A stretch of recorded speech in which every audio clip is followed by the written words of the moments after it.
বাংলা পঞ্জিকা অনুসারে মকর সংক্রান্তির পরের দিন থেকেই শুরু হয়েছে মাঘ মাস, কিন্তু বৈদিক পঞ্জিকা অনুসারে পৌষ মাসের পূর্ণিমা তিথির পর থেকে শুরু হয় মাঘ মাস। এই বছর পৌষ মাসের পূর্ণিমা তিথি পড়েছে 25শে জানুয়ারি 2024 বৃহস্পতিবার। পৌষ পূর্ণিমা তিথি পড়বে আগামী 24শে জানুয়ারি রাত 9:49 এবং পূর্ণিমা তিথির অবসান হবে 25শে জানুয়ারি 2024 রাত 11:23। পৌষ মাসের শুক্লপক্ষের শেষ দিন পৌষ পূর্ণিমা নামে পরিচিত। এই বছর পৌষ পূর্ণিমা পড়েছে মূলত মাঘ মাসে। বছরে 12টি যে পূর্ণিমা তিথি থাকে তার মধ্যে পৌষ পূর্ণিমা তিথিটি বিশেষ গুরুত্ব বহন করে। পৌষ পূর্ণিমার এই বিশেষ দিনে মা দুর্গার অপর অবতার দেবী শাকম্ভরীর পুজো করা হয় বলে এই পূর্ণিমাকে শাকম্ভরী পূর্ণিমাও বলা হয়। দেবী শাকম্ভরী এই পূর্ণিমা তিথিতে পৃথিবীকে খরা পরিস্থিতি থেকে মুক্ত করতে উদ্যত হয়েছিলেন, তাই তিনি উদ্ভিদের দেবী হিসেবেই পূজিত হন। আধ্যাত্মিক দৃষ্টিকোণ থেকে এই বিশেষ গুরুত্বপূর্ণ দিনটিতে উত্তরপ্রদেশের কাশী, ত্রিবেণী সঙ্গম এবং হরিদ্বারের লক্ষ লক্ষ ভক্ত পুণ্যস্নান করেন।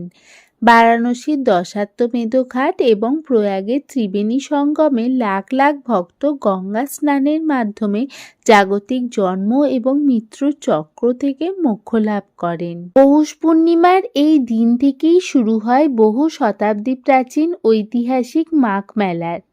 বহু পুরাণ এবং মহাভারতেও এই মাঘ মেলার উল্লেখ পাওয়া যায়। পৌষ পূর্ণিমার দিনে দাতব্য ব্যক্তি হিসেবে অত্যন্ত শুভ বলে মনে করা হয়, তাই ভক্তরা তাদের সামর্থ্য অনুযায়ী অভাবী ব্যক্তিদের দান করেন।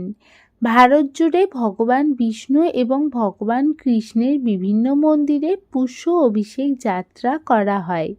ইস্কন এবং বৈষ্ণব সম্প্রদায়ের অনুসারীরা এই পুষ্য অভিষেক যাত্রা শুরু করেন। ছত্তিশগড়ের গ্রামীণ অংশে বসবাসকারী উপজাতিরা পৌষ পূর্ণিমার দিনে চড়তা উৎসব উদযাপন করেন। পৌষ মাস সাধারণত সূর্য দেবতাকে উৎসর্গ করা হয়, যেখানে পূর্ণিমার দিনের অধিপতি চাঁদ। সূর্য এবং চন্দ্রের এই বিরল সংমিশ্রণ শুধুমাত্র পৌষ পূর্ণিমায় ঘটে। শাস্ত্রমতে পৌষ পূর্ণিমায় সূর্যোদয়ের পরপরই সূর্যকে জল অর্পণের পর এই উপবাস শুরু হয় এবং সন্ধ্যায় চাঁদের পুজো করে উপবাস ভঙ্গ হয়। এটি বিশ্বাস করা হয় যে সূর্য চন্দ্র পুজোর একটি বিশেষ সংমিশ্রণে স্নান এবং দান করা ব্যক্তির সমস্ত দুঃখ দূর হয়, ঘরে লক্ষ্মীর আগমন ঘটে এবং সাধক মোক্ষ লাভ করে। পৌষ মাসে সূর্য দেবতার প্রসন্নতা পেতে চাইলে তামার পাত্রে জল, সিঁদুর, চাল, লাল ফুল রেখে সকালে সূর্যকে জল অর্ঘ্য করুন। পুরাণে বলা হয়েছে মানসিক রোগ থেকে মুক্তি পেতে পৌষ পূর্ণিমার রাতে চাঁদের আলোয় বসে চন্দ্রমন্ত্র 21 বার জপ করুন। এরপর চাঁদকে অর্ঘ্য নিবেদন করুন।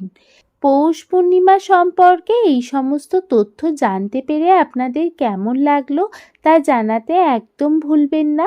ভালো লাগলে একটা লাইক ও আমার চ্যানেলকে একটা সাবস্ক্রাইব করে আমার সাথে থাকবেন।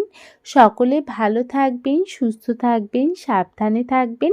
আবার দেখা হবে পরের ভিডিওতে। সকলে ভালো থাকবেন। জয় জগন্নাথ।